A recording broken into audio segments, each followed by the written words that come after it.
What happens when the most controversial radio host in America comes face to face with one of the most polarizing royals of this era? The moment Prince Harry walks into Howard Stern's studio, thinking he can shape the conversation the same way he has in previous soft interviews, everything changes. But this isn't Oprah's couch, and Howard Stern doesn't follow royal protocols. Before diving into the story, hit that subscribe button and leave a comment. Because the confrontation that unfolded live on air last night was unbelievable. The tension was obvious the instant Harry stepped into the SiriusXM studios. Word behind the scenes was that Harry had requested certain topics be off limits, something that immediately irritated Howard. Anyone who knows Stern understands he doesn't appreciate celebrities trying to control his show. The Duke of Sussex arrived with his typical group of handlers, each carrying clipboards and wearing stern expressions, as if entering hostile territory instead of a radio studio. Howard opened the interview with his signature laid-back style, leaning back with that familiar smirk that has earned him countless enemies and even more fans over the years. "So, Harry," he began, his voice carrying that sharp New York tone, "you're here promoting your new Netflix documentary series. But I've got to ask, don't you think the American public is getting tired of the whole poor me? I was born into wealth and privilege routine." The question hung in the air like a loaded weapon. Harry's media-trained smile slipped for a brief moment before he regained composure. But Howard noticed his specialty. "Well, Howard," Harry replied, his British accent seeming to thicken under pressure, "there's a difference between sharing one's authentic experience and complaining. Mental health affects everyone, regardless of circumstances. Mental health, right?" Howard said, his tone beginning to move toward dangerous ground, something longtime listeners recognized instantly. "But let's be honest, Harry. You've made millions talking about how hard your life was. You have a Netflix deal worth, what, $100 million? You wrote a best-selling book. You're doing podcasts, documentaries, interviews. At what point does sharing your truth turn into a very profitable business?" The studio went quiet. Harry's handlers exchanged uneasy looks, seemingly debating whether to step in. But Harry chose to respond. "I think that's a rather cynical perspective. When someone shares their story of trauma and healing, it can help others dealing with similar struggles." "Trauma," Howard repeated, stretching the word like it had a bad taste. "You know what trauma is, Harry? Trauma is growing up in the South Bronx with a mother addicted to drugs and no father. Trauma is juggling 3 jobs just to keep a roof over your head. Trauma isn't your chef preparing the wrong breakfast at your private estate." The atmosphere shifted instantly. Howard's producer, Robin Quivers, who had been mostly quiet, let out a soft, "Oh boy," sensing what was coming.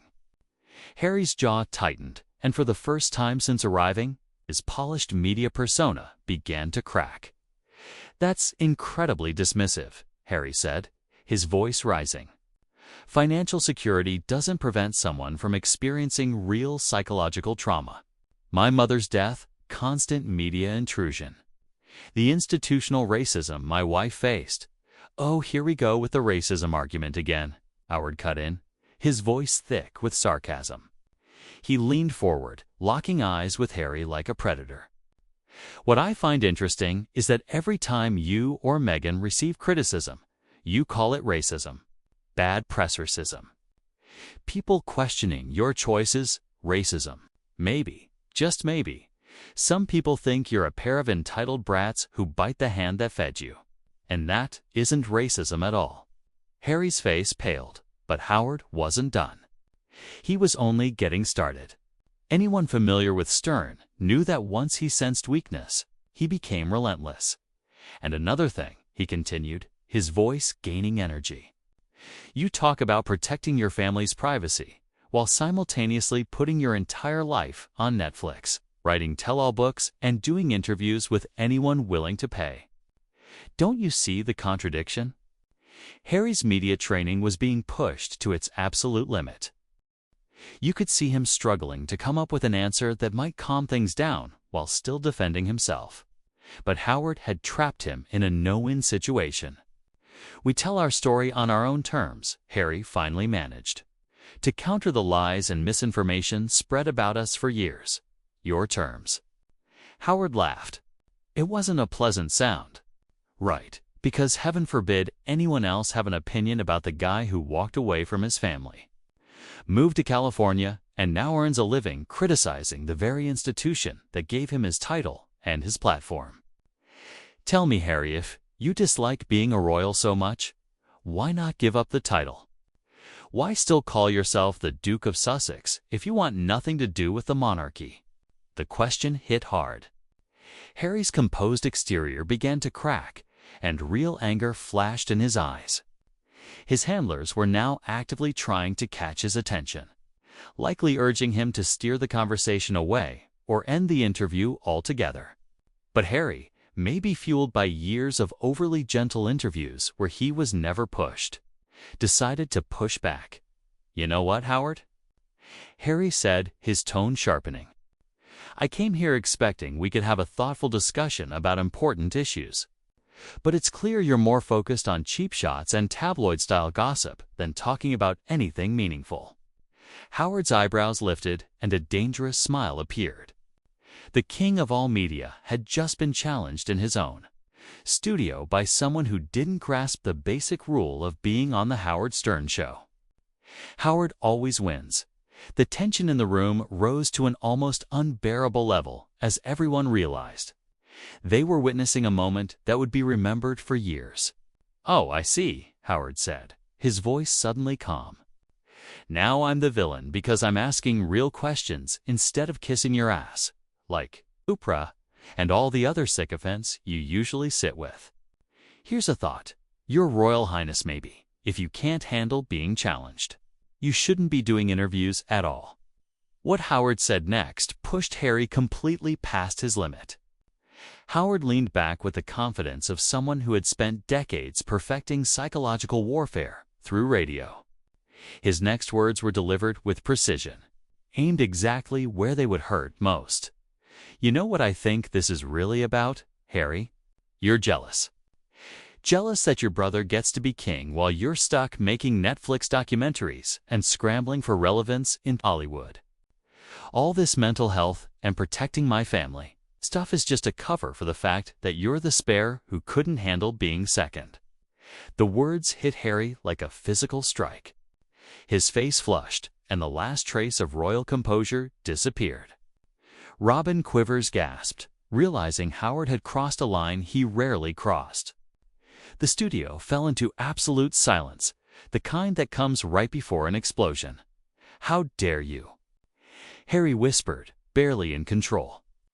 Then louder, "How dare you reduce everything I've been through to jealousy? You have no idea what it's like to lose a parent the way I did, to see that trauma exploited by the press for decades, to watch your wife be torn apart by the same machine that killed your mother." But Howard didn't pull back. Harry's emotional reaction only seemed to fuel him. "Oh, spare me the theatrics," Howard shot back. "Your mother died in a car crash 26 years ago. At some point, isn't it time to stop using that as the excuse for every bad decision you make? And as for Meghan being systematically destroyed, she's a millionaire living in a mansion in Montecito. If that's destruction, sign me up." Harry's hands were shaking now, his media training completely gone. "She was suicidal," he said. "My wife reached a point where she wanted to end her life because of how she was treated. And you sit here joking about it like it's entertainment." "Okay, suicidal," Howard repeated, his voice taking on an even more dangerous edge. "Let me ask you something, Harry. If Meghan was really in such a dark place, why didn't you leave quietly? Why turn it into a global production? Why the Oprah interview? Why the Netflix series? Why the books? If someone I loved was truly suffering, I'd get them help and get them away from the situation. I wouldn't turn their pain into a media empire." The accusation hung in the air like poison. Harry's breathing grew unsteady, and his handlers were now desperately signaling him, likely urging him to end the interview immediately. But Harry was past rational thought now, overtaken by a rage that had been building for years. "You're sick," he said, his voice thick with disgust. "Truly sick. Do you enjoy this? Tearing people apart for entertainment, mocking mental health struggles. No wonder your own relationships have been disasters. Who could love someone so fundamentally cruel?" Attacking Howard's relationships was a massive strategic mistake. Howard's expression shifted instantly, his predatory grin disappearing, replaced by something colder and far more dangerous. The room's tension snapped to a new level, and everyone there understood they were witnessing something that would echo long after this interview.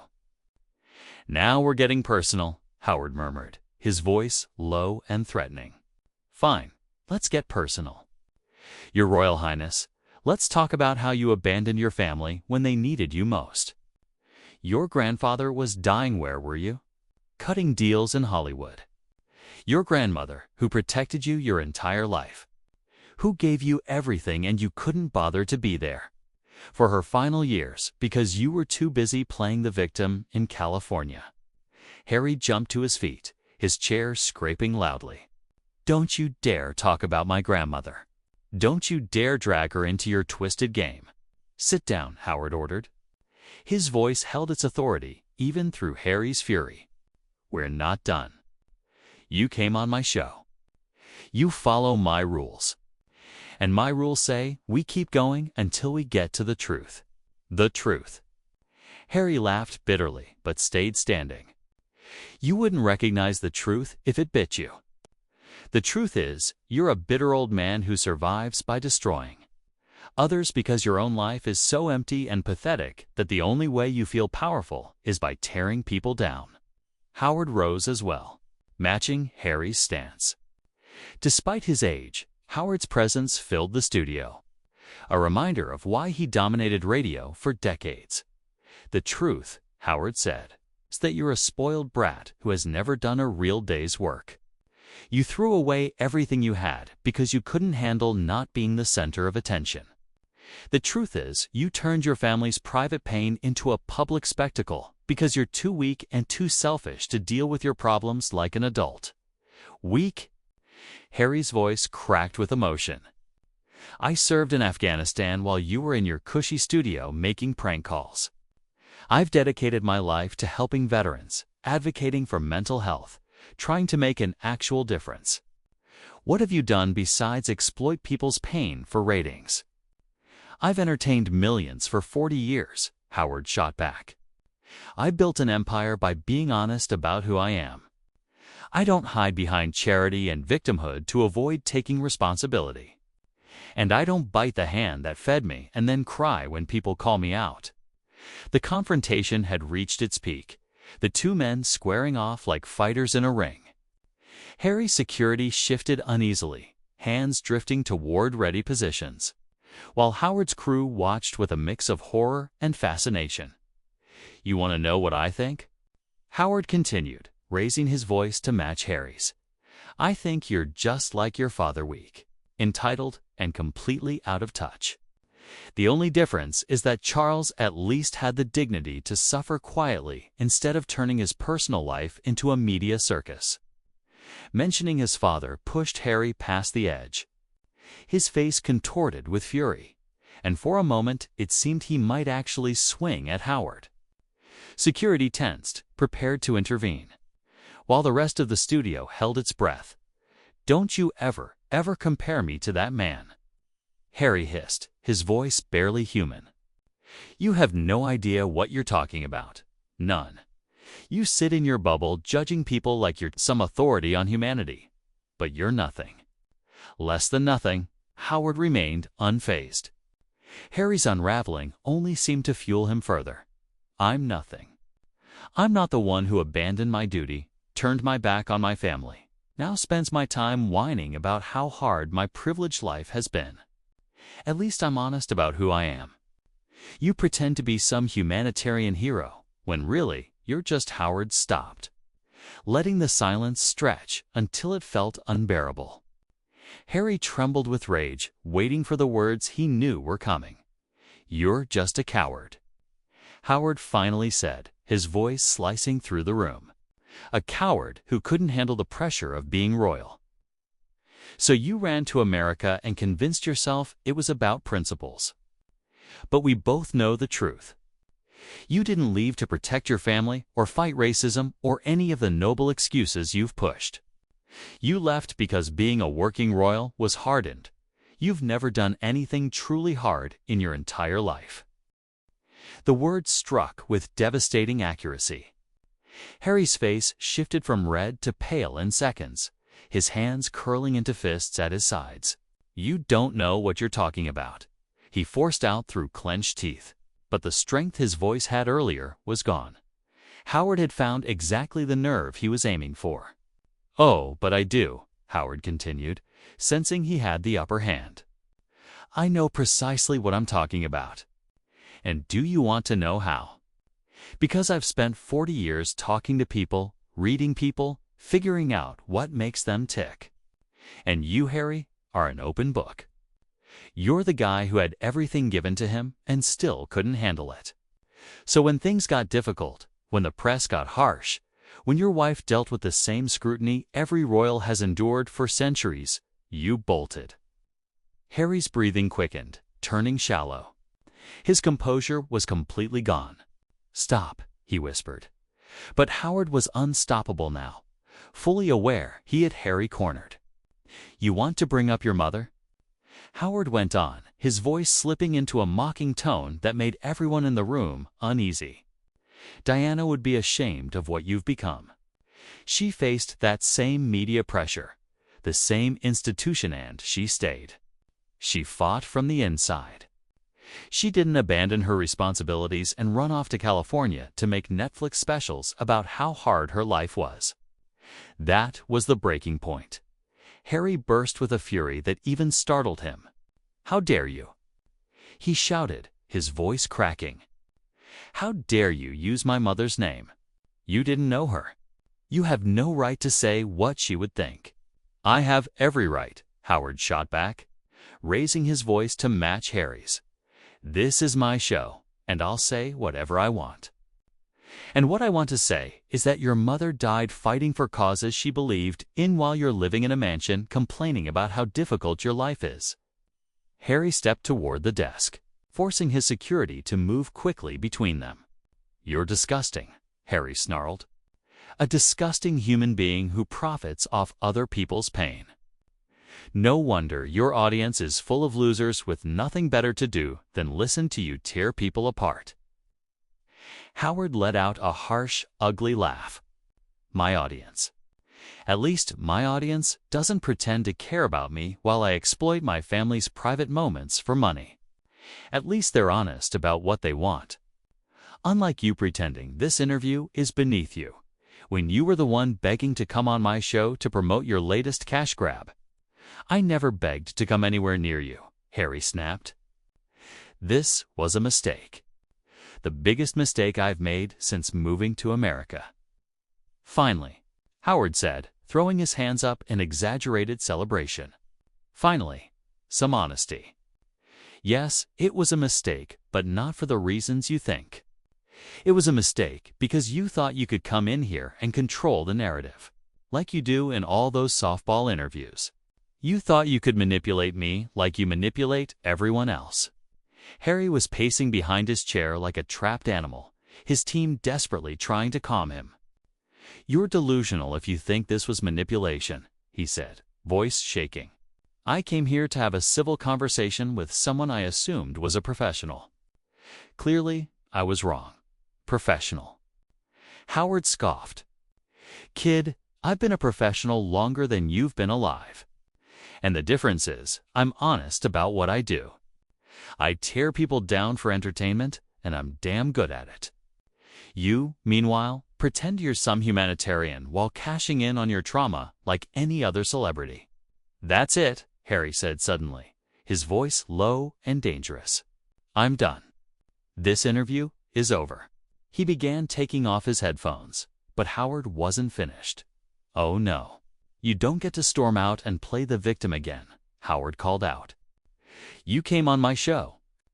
You answer my questions. That's how this works." Harry spun around, his eyes blazing so intensely that people in the studio instinctively stepped back. "I don't answer to you. I don't answer to anyone anymore." That was the whole point of leaving, which your tiny, bitter brain clearly can't grasp. "Then why keep the title?" Howard demanded, rising from his chair. "If you're so independent, why are you still using Duke of Sussex? Why not just be Harry Mountbatten Windsor, private citizen, instead of milking your royal status for every dollar it brings?" The question hung in the air like a blade. Harry froze. His mouth opened, then closed again. No sound came out. The silence stretched longer and longer, growing painfully heavy. "That's what I thought," Howard said, satisfied. "You can't let it go, because without that title, you're nothing. Without being a prince, you're just another aimless celebrity with daddy issues and a podcast nobody listens to." Something in Harry finally broke. He yanked off his headphones and threw them across the room, where they smashed against the wall with a sharp crack. "You're sick," he screamed. "You're actually sick. I feel sorry for anyone who has to be around you." "Feel sorry for yourself," Howard shot back. "You're the one who has to live with being a disappointment to everyone who ever believed in you." Harry stood there, chest heaving, unsure whether to speak again or walk out. After a moment, he made his choice. "You know what, Howard? You win. You got exactly what you wanted. You turned this into a circus so you can play the clips and make money off humiliating me. Congratulations." But Howard wasn't done. "Don't you dare pretend I exploited you. You showed up knowing exactly what this show is. You thought you could handle a hand? You couldn't. That's on you. Everything's on me, right?" Harry said bitterly. "My mother's death. My wife's mental health. My family's issues. The media's treatment of us according to you. It's all my fault for not shutting up and taking it.